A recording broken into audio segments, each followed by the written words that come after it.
ಸಿಂಹರಾಶಿ, ಹಣ ಹೂಡಿಕೆ ಅಂತಕ್ಕಂಥದ್ದು ನಿಮ್ಮಲ್ಲಿ ಆಸೆಯನ್ನು ಹುಟ್ಟಿಸಬಹುದು, ಆದರೆ ನಷ್ಟ ಆಗತ್ತೆ, ಎಚ್ಚರಿಕೆ ಇರಲಿ. ಸಂಬಂಧಿಕರ ಸ್ನೇಹಿತರ ಆಗಮನದಿಂದ ಮನೆಯ ವಾತಾವರಣ ಹಾಳಾಗುತ್ತೆ. ಹಾಗಂತ ಸ್ನೇಹಿತರು ಸಂಬಂಧಿಕರು ಮನೆಗೆ ಬರಬಾರ್ದ ಅಂತ ಕೇಳಿದರೆ ಬರಲಿ, ಸಂತೋಷ ಬರಬೇಕು. ಆದರೆ ಅವರು ಬಂದ ನಂತರದಲ್ಲಿ ಆಗ್ತಕ್ಕಂತಹ ಬದಲಾವಣೆ, ವಿಚಿತ್ರವಾದಂತಹ ಮಾತುಕತೆ, ವಾದ ವಿವಾದಗಳು, ಅವರು ವ್ಯಂಗ್ಯವಾಗಿ ಮಾತಾಡ್ತಕ್ಕಂಥದ್ದು, ನಿಮ್ಮ ಕೋಪವನ್ನು ಕೆರಳಿಸ್ತಕ್ಕಂಥದ್ದು, ಇವೆಲ್ಲವೂ ಕೂಡ ನಿಮಗೆ ತೊಂದರೆಯನ್ನು ಮಾಡ್ತಕ್ಕಂಥದ್ದಾಗತ್ತೆ. ಇಡೀ ಮನೆಯ ವಾತಾವರಣ ಹಾಳಾಗಿ ಹೋಗ್ತಕ್ಕಂಥದ್ದಾಗತ್ತೆ. ಅವರ ಜೊತೆಯಲ್ಲಿ ಯಾರಿಗೆ ಸ್ಪಂದನ ಮಾಡೋದಕ್ಕೆ ಇಷ್ಟ ಇರೋದಿಲ್ವೋ ಅವರ ವಿಷಯ ಮುನ್ನೆಲೆಗೆ ಬರುತ್ತೆ, ಜಗಳಕ್ಕೆ ಕಾರಣ ಆಗ್ತಕ್ಕಂಥದ್ದು. ಕಾಲು ನೋವು, ಸ್ನಾಯು ನೋವು ಇತ್ಯಾದಿಗಳಿಂದ ವಿಶ್ರಾಂತಿ ಮುಖ್ಯ ಅಂತ ಹೇಳಿ ಅನ್ನಿಸಬಹುದು. ಅನವಶ್ಯವಾದಂತಹ ಒತ್ತಡಗಳಿಗೆ ಸಿಗಹಾಕ್ಕೊಳ್ತೀರಿ. ಬೇಡದೇ ಇರತಕ್ಕಂತಹ ವಿಷಯಕ್ಕೆ, ಬೇಡದೇ ಇರತಕ್ಕಂತಹ ವ್ಯಕ್ತಿಗಳ ವಿಷಯಕ್ಕೆ ನೀವು ಸಿಗಹಾಕ್ಕೊಳ್ತೀರಿ. ನಿಮ್ಮ ಅಭಿಪ್ರಾಯ ಅಥವಾ ಸಲಹೆ, ಮಾತು ಸ್ಪಷ್ಟವಾಗಿ ಹೇಳಿಬಿಡಿ, ಇದು ನಿಮಗೆ ಕ್ಷೇಮ ಅಂತ ಹೇಳಬೇಕು. ಆಂಜನೇಯ ಸ್ವಾಮಿಯನ್ನು ವಿಶೇಷವಾಗಿ ಪ್ರಾರ್ಥನೆ ಮಾಡಿ, ಆಂಜನೇಯನ ಅನುಗ್ರಹ ನಿಮ್ಮ ಮೇಲೆ ಇರಲಿ. ಶುಭವಾಗಿ. ಕನ್ಯಾರಾಶಿ, ಆರೋಗ್ಯದಲ್ಲಿ ವ್ಯತ್ಯಾಸಗಳಾಗಬಹುದು, ಎಚ್ಚರಿಕೆಯನ್ನು ವಹಿಸಿ. ವಿದ್ಯಾಕ್ಷೇತ್ರದಲ್ಲಿ ಪ್ರಗತಿಯನ್ನು ಕಾಣ್ತೀರಿ ಅಂತಕ್ಕಂತಹದ್ದು. ತಪ್ಪು ಸಂದೇಶಗಳಿಂದ ನಿಮಗೆ ಹಿನ್ನಡೆಯಾಗತ್ತೆ. ಯಾವುದೇ ವಿಷಯ ಬರಲಿ, ಯಾವುದೇ ಸಂದೇಶ, ಯಾವುದೇ ಮಾಹಿತಿ ಬರಲಿ, ಸರಿಯಾಗಿ ಪರಾಮರ್ಶೆ ಮಾಡಿ ನಂತರದಲ್ಲಿ ವಿಚಾರವನ್ನು ಮಂಡನೆ ಮಾಡಬೇಕು ಅನ್ನುವಂಥದ್ದು. ಸಹೋದ್ಯೋಗಿಗಳ, ಸ್ನೇಹಿತರ ಸಹಾಯ ಯಾವುದೇ ಕಾರಣಕ್ಕೂ ನಿಮಗೆ ಸಿಕ್ಕೋದಿಲ್ಲ. ಇದರ ಅವಶ್ಯಕತೆ ಎಷ್ಟರ ಮಟ್ಟಿಗಿದೆ ಅನ್ನುವಂಥದ್ದನ್ನು ತಿಳಿದು ಸರಿಯಾದಂತಹ ನಿರ್ಧಾರವನ್ನು ಮಾಡಿ. ಶಾರೀರಿಕವಾದಂತಹ ತೊಂದರೆ, ಜಗಳ ಇದೆಲ್ಲವುದಕ್ಕೂ ಕೂಡ ಈ ದಿವಸ ಅವಕಾಶಗಳಿರ್ತಕ್ಕಂಥದ್ದು. ಬೇರೆಯವರನ್ನು ಹೊಗಳೋದ್ರಿಂದ, ಬೇರೆಯವರು ಒಳ್ಳೆಯವರು ಅಂತ ಹೇಳೋದ್ರಿಂದ ನಿಮ್ಮ ಕೆಲಸದಲ್ಲಿ ಜಯವನ್ನು ಸಾಧಿಸ್ತಕ್ಕಂತಹದ್ದು ಆಗತ್ತೆ. ಇದು ನಿಮ್ಮ ಬುದ್ಧಿವಂತಿಕೆ ಅಥವಾ ಜಾಣ್ಮೆ, ಕುತಂತ್ರ, ಷಡ್ಯಂತ್ರ, ತಂತ್ರ ಯಾವುದು ಬೇಕಾದರೂ ಕೂಡ ಆಗಿರಬಹುದು ಅನ್ನುವಂಥದ್ದು. ಐಕಮತ್ಯ ಮಂತ್ರವನ್ನು ಶ್ರವಣ ಮಾಡಿ. ಶುಭವಾಗಿ.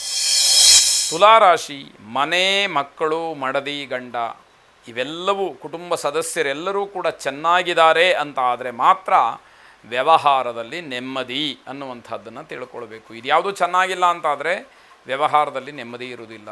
ಲಾಭ ಗಳಿಸಬಹುದು ಪ್ರಯತ್ನಪೂರ್ವಕವಾಗಿ, ಆದರೆ ನೆಮ್ಮದಿ ಅಂತಕ್ಕಂಥದ್ದು ಬಹಳ ಮುಖ್ಯವಾಗುತ್ತೆ.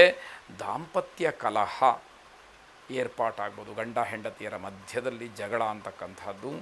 ಲಾಭದಾಯಕವಾದಂತಹ ದಿನ, ಒಳ್ಳೆಯ ಕೆಲಸಕ್ಕೆ ಸಂಕಲ್ಪವನ್ನು ಮಾಡಿ ಅನ್ನುವಂಥದ್ದು. ನಿಮ್ಮ ಸ್ವಂತಕ್ಕೆ, ವೈಯಕ್ತಿಕವಾದಂತಹ ಜೀವನಕ್ಕೆ ಸ್ವಲ್ಪ ಸಮಯವನ್ನು ಮೀಸಲಾಗಿಡಬೇಕಾದಂಥದ್ದು. ಬಟ್ಟೆ ವ್ಯಾಪಾರಿಗಳಿಗೆ ಬಂಡವಾಳದ ಚಿಂತೆ, ಸ್ವಲ್ಪ ನಷ್ಟವಾಗುತ್ತೇನೋ ಅನ್ನುವಂತಹ ಭಯ ಕಾಡುತ್ತೆ. ಮಧ್ಯಾಹ್ನದ ನಂತರ ಆರೋಗ್ಯದಲ್ಲಿ ಸ್ವಲ್ಪ ವ್ಯತ್ಯಾಸ, ಅದರಲ್ಲೂ ಉಸಿರಾಟಕ್ಕೆ ತೊಂದರೆ ಅನ್ನುವಂತಹ ಸೂಚನೆಗಳು ಕಂಡುಬರ್ತಾ ಇದೆ. ಎಚ್ಚರಿಕೆಯನ್ನು ವಹಿಸಿ ವೈದ್ಯರ ಸಲಹೆಯನ್ನು ಪಡ್ಕೊಳ್ಳಿ ಅನ್ನುವಂಥದ್ದು.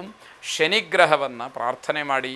ನೀಲಾಂಜನ ಸಮಾಭಾಸಂ ರವಿಪುತ್ರಂ ಯಮಾಗ್ರಜಂ ಛಾಯಾ ಮಾರ್ತಾಂಡ ಸಂಭೂತಂ ತಂ ನಮಾಮಿ ಶನೈಶ್ಚರಂ ಎಂಬ ಪ್ರಾರ್ಥನಾ ಶ್ಲೋಕವನ್ನು 8 ಸಲ ಹೇಳಿಕೊಳ್ಳಿ.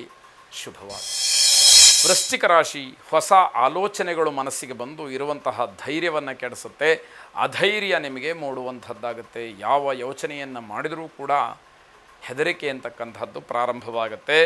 ವಿದ್ಯಾರ್ಥಿಗಳಿಗೆ ಓದಿನ ಬಗ್ಗೆ ನಿರಾಸಕ್ತಿ, ಆದರೆ ಹೆದರಿಕೆ, ನಾನು ಓದದೇ ಇದ್ದರೆ ಫೇಲ್ ಆಗ್ತೀನಿ ಅಂತ ಗೊತ್ತು, ಆದರೆ ಓದೋದಕ್ಕೆ ಮನಸ್ಸಿಲ್ಲ. ಈ ರೀತಿಯ ಡೋಲಾಯಮಾನ ಸ್ಥಿತಿಯಲ್ಲಿ ಇದ್ದಾಗ ಭವಿಷ್ಯ ಕಷ್ಟವಾಗುತ್ತೆ. ಆಲೋಚನೆ ಮಾಡಿ ಉತ್ತಮವಾದಂತಹ ನಿರ್ಧಾರಕ್ಕೆ ಬರಬೇಕು. ಕಷ್ಟಪಟ್ಟು ಮನಸ್ಸನ್ನು ಕೇಂದ್ರೀಕರಣ ಮಾಡಿ ಓದಿನ ಬಗ್ಗೆ ಒಲವನ್ನು ತೋರಿಸ್ಬೇಕು ಅನ್ನುವಂಥದ್ದು. ಮನೆಯಲ್ಲಿ ಶಾಂತವಾಗಿ ವರ್ತಿಸಬೇಕಾಗತ್ತೆ. ಇಲ್ಲದೇ ಇದ್ದರೆ ತೊಂದರೆಯನ್ನು ಮಾಡ್ಕೊಳ್ತೀರಿ. ಹೊರಗಡೆ ತಿರುಗಾಡೋದಕ್ಕೆ ಅನನುಕೂಲ, ಬೇಸರ, ಮಾನಸಿಕವಾಗಿ ಹೊರಗಡೆ ತಿರುಗಬೇಕು ಅನ್ನುವಂಥದ್ದಿರುತ್ತೆ. ಅವಕಾಶಗಳು ಆಗದೇ ಇರುವಂಥದ್ದು. ನಿಮ್ಮ ಬುದ್ಧಿವಂತಿಕೆ ಕೆಲಸಕ್ಕೆ ಬರುವಂತಹ ದಿವಸ. ಹಾಗಾಗಿ ಆ ಬುದ್ಧಿವಂತಿಕೆಯನ್ನು ಒಳ್ಳೆಯದಕ್ಕೆ ಉಪಯೋಗಿಸ್ಕೊಳ್ಳಿ ಅನ್ನುವಂಥದ್ದು ಸಲಹೆ. ಬೇರೆಯವರನ್ನು ನೀವೇನಾದರೂ ಮರ್ಯಾದೆ ಕಳೆದ್ರೆ ನಿಮಗೂ ಕೂಡ ಅದು ಹಿಂದಿರುಗುತ್ತೆ ಅನ್ನುವಂಥದ್ದು ಗೊತ್ತಿರಲಿ. ಬೇರೆಯವರನ್ನ ಗೌರವಿಸಬೇಕು, ಆಗ ನಿಮ್ಮ ಬೆಲೆಯೂ ಕೂಡ ಹೆಚ್ಚಾಗುವಂಥದ್ದು. ಶಾಂತಿ ದುರ್ಗೆಯನ್ನು ಪ್ರಾರ್ಥನೆ ಮಾಡಿ, ಕುಂಕುಮದಿಂದ ಅರ್ಚನೆ ಮಾಡಿ. ಶುಭವಾಗಲಿ.